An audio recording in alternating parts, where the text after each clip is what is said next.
I thought silence meant respect until my girlfriend came back crying from her daughter's room and said one sentence.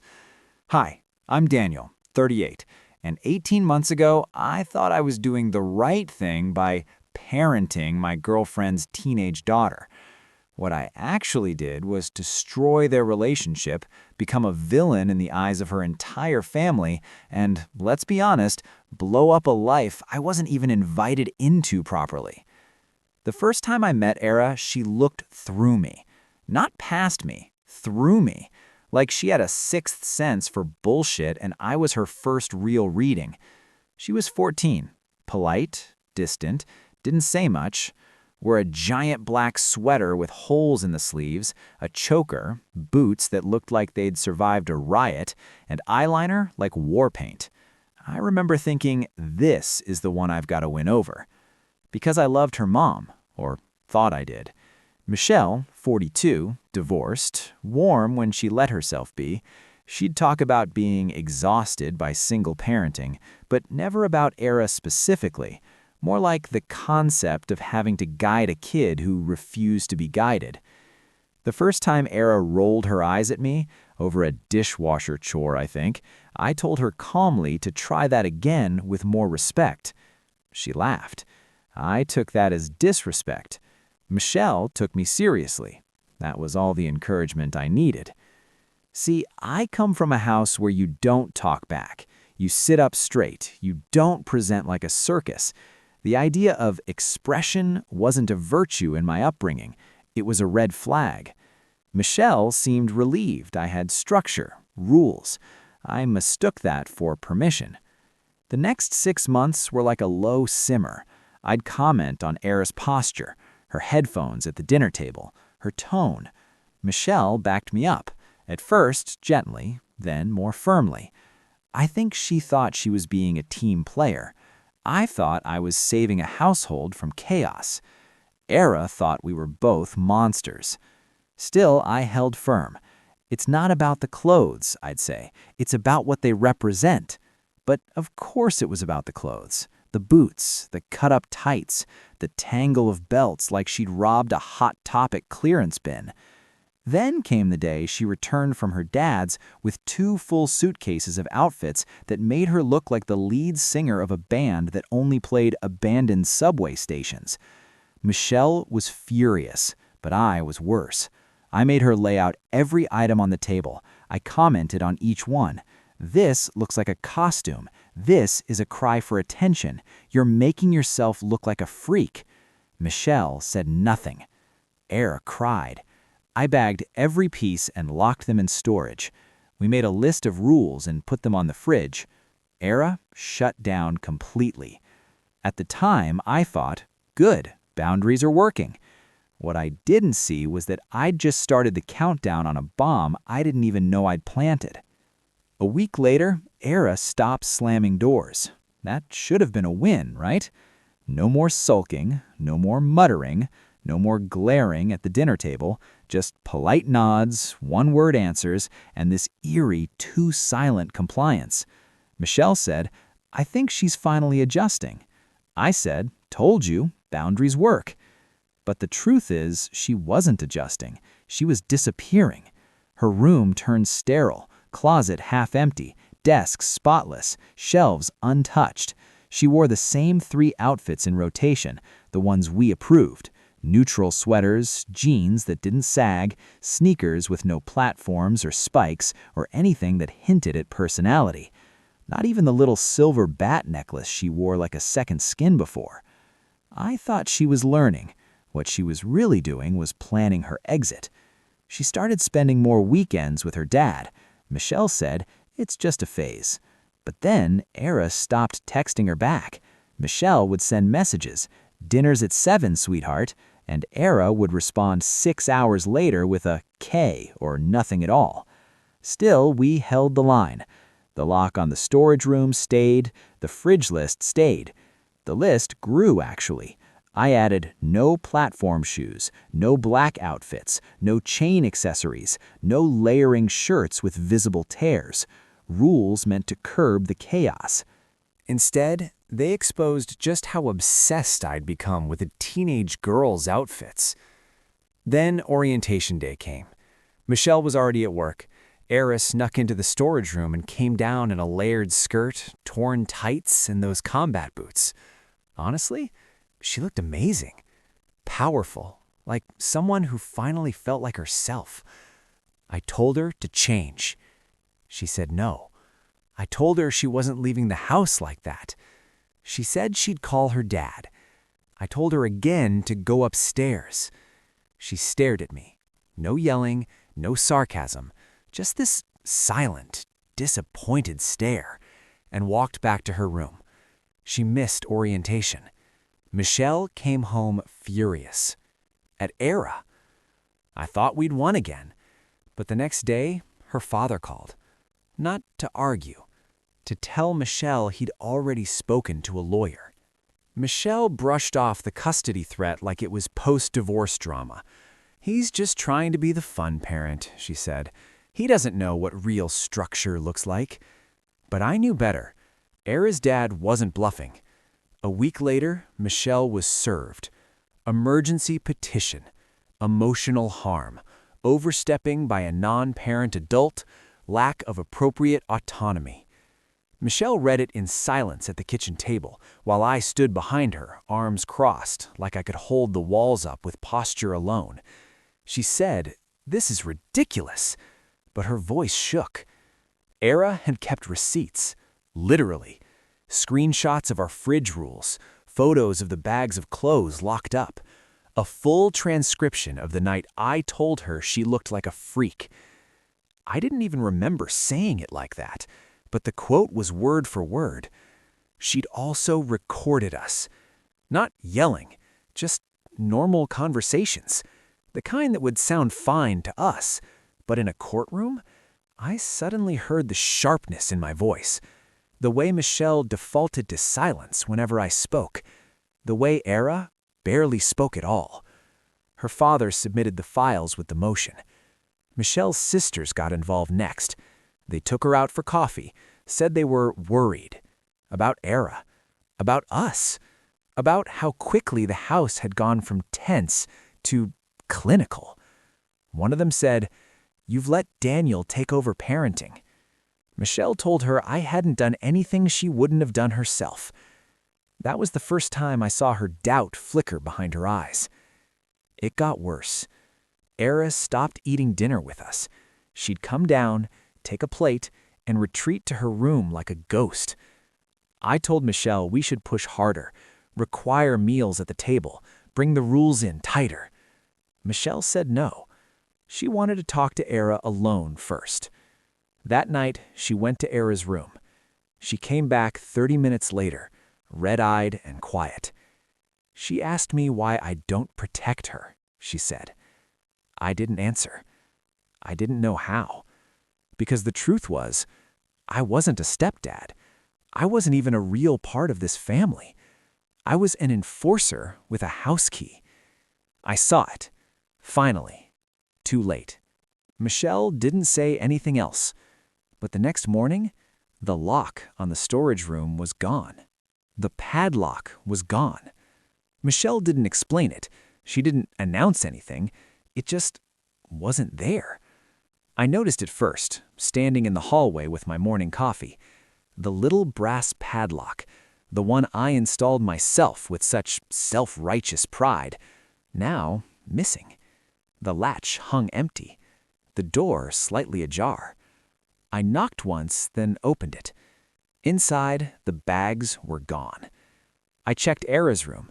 She wasn't wearing the clothes yet, but her closet door was open, and I could see them. Skirts, boots, jackets, folded with care like someone was reuniting with lost parts of themselves. I found Michelle in the kitchen. "You unlocked it," I said. She nodded, eyes on her coffee. It was time. No conversation? No heads up? She's not a prisoner, Daniel. I sat down across from her. So what, you're just giving in now? After all this? She's not winning. I just realized we were the ones losing. That hit like a punch. But Michelle kept going, calm, tired, honest in a way she hadn't been since I moved in. She stopped talking to me. She stopped smiling. Do you know she hasn't laughed in this house in months? I've never seen her like that before, not even during the divorce. She was being manipulative. No, Daniel, she cut in. She was scared. We didn't speak for a long time after that. That night I came home to find Michelle sitting on Ara's bed. They weren't hugging, they weren't crying, just talking. Low voices, soft and slow, like two people trying to rebuild a bridge they'd both lit on fire from opposite sides. Ara still barely looked at me, but she didn't flinch anymore when I walked in the room. That felt worse than anger. A few days later, I came home early and found Ara in the backyard with her dad. He was sitting on the patio step, handing her back a pair of boots. She smiled, actually smiled, then leaned against his shoulder like it was the safest place on earth. I watched from the kitchen window. That was the first time I realized I was the problem. Not her style, not her attitude, me. I didn't belong here anymore. So I started packing. Not because Michelle asked me to, because for the first time in my life, I finally understood what overstepping looked like, and I had done it with both feet. The night I left, no one tried to stop me. Michelle sat on the couch, not crying, not pleading, just still, like she'd already said her goodbye hours ago. Ara didn't come downstairs. Her door was closed. I didn't knock. I didn't deserve a goodbye. It took me under an hour to pack. I didn't have much. The clothes, the laptop, a few chargers. Michelle offered me a box for the books I'd left on the shelf. I told her to keep them. I didn't want reminders. The hardest part was walking past Ara's door on the way out. I paused, just for a second, long enough to hear faint music through the wood. Some slow, moody track. Not angry, not loud. The kind of song people play when they're trying to feel something again. I whispered, "I'm sorry," knowing she'd never hear it. Maybe knowing that was the point. I moved into a short-term rental, one of those fully furnished corporate places that smell like someone else's detergent. I lived out of a suitcase for weeks, ate standing up, didn't decorate. It felt appropriate, like being in exile from a life I tried to colonize. I didn't talk to Michelle for almost a month. Not because I was mad, because I didn't know who I was without the role I'd carved for myself in her house, without the rigid, corrective posture, without the authority I'd pretended I'd earned. When she finally called, it wasn't to argue. She just said, "Ara's staying with her dad full-time now." She said it flat. No blame, just a fact. I asked, "Is that what she wants?" "Yes." I told her I understood. And I did. Because here's the part no one wants to admit. Control feels good. It feels righteous, especially when it's dressed up as parenting, especially when you can pretend it's about safety. But it's not. It's about fear, of mess, of rebellion, of letting kids become people you don't recognize. I saw Ara becoming someone who scared me. Not because she was dangerous, but because she was free. And that terrified me. The court hearing was brief. Michelle didn't fight the custody change. Her ex was respectful in victory, which somehow made it worse. No gloating, no "I told you so." Just a clear boundary. Ara would live with him, and I would not be present during visitations. Michelle agreed. I didn't attend. Afterwards, Michelle and I met once, a cafe, neutral ground. She looked older than I remembered, like grief had settled behind her eyes. But she also looked lighter, like she stopped pretending she had to hold everything together. I apologized to her, she told me, stirring a tea she never drank. Didn't ask for forgiveness, just said I was wrong. Did she forgive you? She said, "Thank you." That was it. Michelle smiled, barely. "It's more than I deserved." I nodded. I didn't say anything, because I hadn't apologized.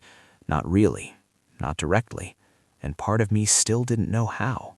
What do you say to a teenage girl whose selfhood you treated like a problem? What do you say when you were the one who made the house feel unsafe? I don't know. But I haven't stopped thinking about it since. I saw Ara again by accident. It had been months. I was grabbing coffee near my old neighborhood when I noticed a familiar figure in line ahead of me. Long black coat, headphones over a thick hoodie, boots that looked like they'd walked through fire. She was laughing. With a friend. I nearly didn't recognize her. Not because she looked different, but because she looked alive. My gut reaction? Guilt. It hit instantly, no warning. Like my body remembered every insult I'd ever muttered under my breath, every judgment disguised as structure, every moment I chose control over compassion. I didn't approach her. I didn't say her name. I backed out of the cafe before she could spot me and sat in my car with my hands shaking on the wheel. All I could think was, she's okay. Not she survived. Not she adapted. She was okay. Maybe even better than she'd ever been in our house. That should have felt good. It didn't. I started therapy 2 weeks later. Not the kind where you talk for 15 minutes and get sent home with a worksheet. The real kind. The kind where you sit with your own broken compass and admit that you've been following the wrong direction for decades. My therapist asked what brought me in. I said, I tried to parent a girl who already had parents, and I wrecked everything. She nodded. And what exactly did you think you were saving her from? That question landed hard, because I didn't have an answer. Or I had too many. Attention, embarrassment, judgment. But underneath all that, the real truth was worse. I didn't want to feel powerless, so I made her powerless instead. I weaponized my discomfort with difference. I turned a teenager's identity into a battleground. And when she fought back by withdrawing, I called it disrespect. When she reached out for help, I called it manipulation. When she needed protection, I played prison guard. Michelle and I stayed in touch after the custody ruling, but it was never the same. How could it be? She changed too. She got quieter. Not bitter, just inward. She told me she was trying to become a mother again instead of a moderator. I knew what she meant. Era still visited her, but less than before. She was cautious, polite, distant, like a guest in her own childhood. Michelle told me, I'm not asking for closeness anymore. I'm just showing up. I said that was brave. She said, no, it's overdue. We both sat with that in silence. Two people who'd built a house out of rules and didn't notice it had no doors. I wrote Era a letter a month later, not to ask forgiveness, not to explain myself, just to say I saw it now, what I did, what I didn't do, how I confused authority with love. I mailed it to her dad's place with no return address, no expectation. I don't know if she read it. I don't know if she burned it. But she deserved to hear it, without me standing over her, waiting to be absolved. Time passed in fragments. Era's life moved on without me, as it should have. I kept tabs from a distance. Updates from Michelle here and there, the occasional social media glimpse when someone forgot to make their post private. I never liked photos much before, but suddenly I was studying every one like a researcher trying to understand a culture he'd once tried to erase. There was one picture that stopped me cold. Era at a school event, some kind of art showcase. She was standing beside a painting, dark and chaotic, and oddly beautiful. Something that looked like a self-portrait if you knew where to look. Her smile was small, careful, but it was real. She wore a black velvet dress, fishnet sleeves, silver studs in her ears. And I didn't feel threatened by it this time. I felt proud. Not of me, of her, for surviving us, for refusing to shrink herself just to make the room more comfortable. Michelle texted me that night, almost like she knew I'd seen it. She's doing better, still cautious, but brighter. I asked if she thought Era would ever forgive her. She replied, that's not the goal anymore. The goal is to be someone worth forgiving, even if it never comes. I sat with that. I thought about all the lectures I gave Era about respect, how I had treated submission like maturity, how I never asked what respect looked like to her. I thought about the time I told Michelle that parenting meant making hard decisions.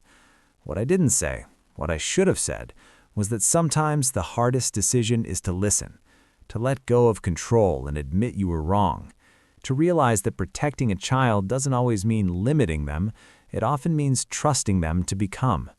A few months later, I got a card in the mail. No return name, no handwriting I recognized, just a simple message printed on the front. You don't have to keep carrying it.